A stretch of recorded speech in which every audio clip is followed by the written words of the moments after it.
Allez, souffle. Action.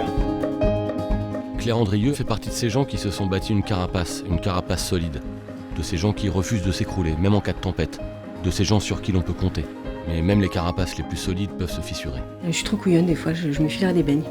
Il y a des moments dans la vie, on souffre, on ne l'avoue pas. Et je voulais raconter ce moment où cette souffrance devient un catalyseur et fait avancer mon personnage. Si tu veux qu'on en parle, tu sais que je suis là, tu peux m'appeler quand tu veux. Mais pourquoi voudrais-tu qu'on en parle? Je sais pas, comme tu veux.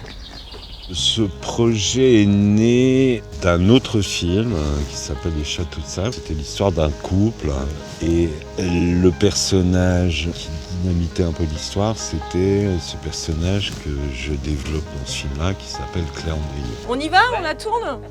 Une femme de 40 ans qui est agent immobilier, qui est à la fois un petit personnage un peu burlesque, énergique, un peu gaffeur, et qui, au début du film, va croiser la route d'un régisseur de cinéma. Et à travers cette rencontre-là, toute sa vie qui, jusque-là, était extrêmement bien réglée, comme du papier à musique, vole en éclats. Je crois que j'ai rencontré quelqu'un. C'est formidable. C'est qui? C'est un ancien alcoolique, mais il est gentil. Claire Andrieux, c'est un personnage auquel les gens s'identifient très facilement. Elle est très très joyeuse et très très très triste en même temps. Mais tu veux pas chialer, ma Clairette? Oh! D'accord.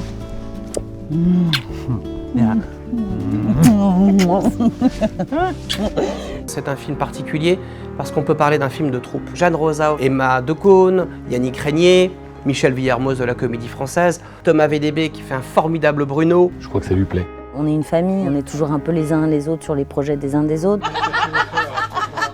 Je joue le rôle d'un régisseur de cinéma à qui Claire Andrieux fait visiter des maisons. C'est bien ça. Cette fille lui plaît. On voit que ça met un peu de soleil dans sa tête. Et c'est bien suffisant pour un mec qui est un ex-toxico, quoi. J'ai une période dans ma vie où j'ai fait pas mal de conneries. Éléonore, elle est avec Samuel, ils ont une petite fille de 5 ans. Elle est épanouie dans son travail parce qu'elle fait des expositions et qu'elle est très apaisée. Salut Claire. Ça va? Et toi? Salut Louise, tu me reconnais? Oui. Il a bientôt fini. Ça sentait la conclusion. Samuel, c'est un ami de Claire Andrieux. C'est le compagnon d'Éléonore. C'est un historien et c'est quelqu'un qui va être le témoin d'une révélation de Claire Andrieux. T'es belle, Claire, tu sais. T'es très chiante, mais t'es belle. On est tous effectivement à 40 ans abîmés par quelque chose. Après, c'est plutôt le ton qui met en valeur un certain humour. J'ai pas fait la grasse mat depuis juin 84, alors. Ah bon? On fait une blague.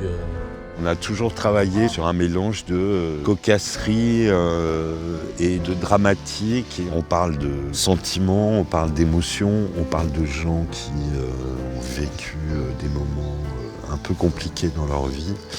Mais on les fait avancer, même si on n'est pas béat d'optimisme. Faut pas avoir peur de se tromper, faut pas avoir peur d'avoir mal. On peut promettre au public beaucoup d'émotions parce que le sujet qui est traité touche beaucoup d'entre nous et je crois que c'est un film qui est dans cette délicatesse, cette justesse. C'est ça qui fait qu'on a envie d'en savoir plus sur elle, savoir un peu plus sur soi-même. Ça s'adresse à tout le monde. Je ne sais pas si à un moment on choisit que les histoires qui vous arrivent, je ne sais pas. Moi je sais juste qu'à un moment de ma vie, j'ai rencontré Claire Andrieux.